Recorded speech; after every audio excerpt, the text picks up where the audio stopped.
It was a rainy Tuesday morning in Portland, Oregon. The roads were slick and the sky hung heavy as paramedics from Station 17 rushed to an emergency call. Suddenly, the ambulance screeched to a halt. In the middle of the road stood a white dog, soaked, shivering, and completely still. Its eyes were fixed on the ambulance, not with fear, but with purpose. Lisa, one of the EMTs, stepped out to move it. But instead of running, the dog sat down and stared. It wasn't lost, it was trying to tell them something. This was no ordinary stray. Sensing something unusual, Lisa stepped out of the ambulance again this time, crouching gently toward the dog. It didn't come closer, but instead turned and began trotting toward the forest that lined the roadside. Compelled by instinct, Lisa followed through the wet bushes and down a small, slippery slope. There, beneath a cluster of evergreens, she spotted a man in his 70s, lying unconscious on the damp ground. He was barely breathing, and his skin was pale from the cold. Lisa shouted for her partner to call it in. The dog, now pacing anxiously nearby, seemed to urge them to hurry. Together they lifted the man and carried him to the ambulance. As Lisa climbed in, the dog attempted to follow. She paused, then opened the door. The dog curled up quietly at the man's feet, as if knowing his job wasn't over yet. Somehow he had led them just in time. At the hospital, doctors quickly confirmed what Lisa feared. The man, now identified as 72-year-old George Miller, had suffered a stroke. They said if the paramedics had arrived even 20 minutes later, it would have been too late. Over the next few days, the white dog, now known as Bailey, became a fixture outside the hospital. Rain or shine, he waited by the emergency room doors. He refused food unless Lisa was present and slept curled near the entrance, his eyes fixed on where they had taken George. Hospital staff began to notice his loyalty. When George was finally stable enough to be moved out of intensive care, Lisa and her team pleaded with hospital management to let the dog visit just once. The hospital agreed. As soon as Bailey entered the room, something remarkable happened.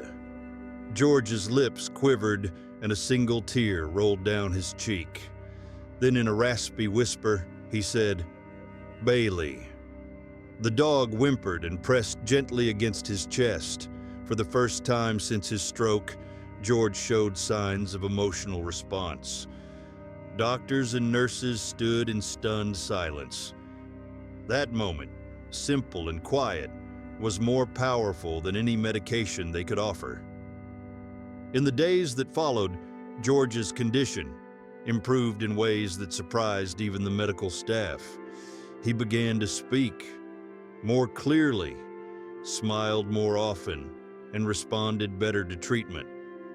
Doctors credited his recovery not just to medicine, but to the emotional spark reignited by Bailey's presence.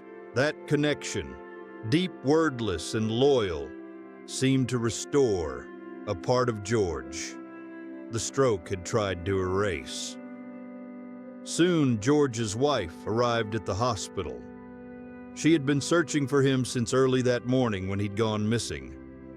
George had taken Bailey for their usual walk in the nearby woods, but never returned. She wept when she heard what had happened and how Bailey had stayed by his side the entire time. The family was overwhelmed with gratitude for the dog's loyalty and for the EMTs who listened to him when no one else would have. Eventually, George was well enough to be discharged. His wife came to pick up Bailey first, but just a few hours later, the dog returned to the hospital and curled up outside once again. He stayed through the night, only when George himself came out. The next morning, did Bailey rise, wag his tail, and walk away by his side. That final morning outside the hospital was one no one would forget. Nurses gathered near the windows as George slowly stepped outside, a bit unsteady, but smiling. Bailey, who had waited patiently all night in the rain, immediately perked up. His tail thumped softly against the sidewalk. As George approached, the dog stood, walked to him, and gently leaned against his leg. There were no dramatic gestures, just a quiet, profound reunion between a man and his most loyal friend. For everyone watching, it was a reminder that loyalty isn't something that can be trained. It's lived, felt, and proven in the hardest of times. Bailey had never once abandoned George, even when the world didn't know where he was. And George, now recovering and holding on to Bailey's leash, once again seemed stronger, just having him near. The hospital staff waved goodbye, many with tears in their eyes. Lisa, the EMT who had followed the dog into the woods, stood silently, hand over her heart. "That dog saved him," someone whispered. But perhaps more powerful than the rescue itself was the message Bailey left behind, that real love, pure, patient, and persistent, can wait in the rain all night and still greet you with a wagging tail. This story offers a timeless reminder that true loyalty never fades with time or hardship. Bailey the dog didn't need words or commands. His actions spoke of devotion, love, and purpose. For older adults who may sometimes feel forgotten or alone, this tale proves that companionship, especially from animals, can provide healing, hope, and dignity. It teaches us to trust our instincts, listen with empathy, and never underestimate the silent strength of love.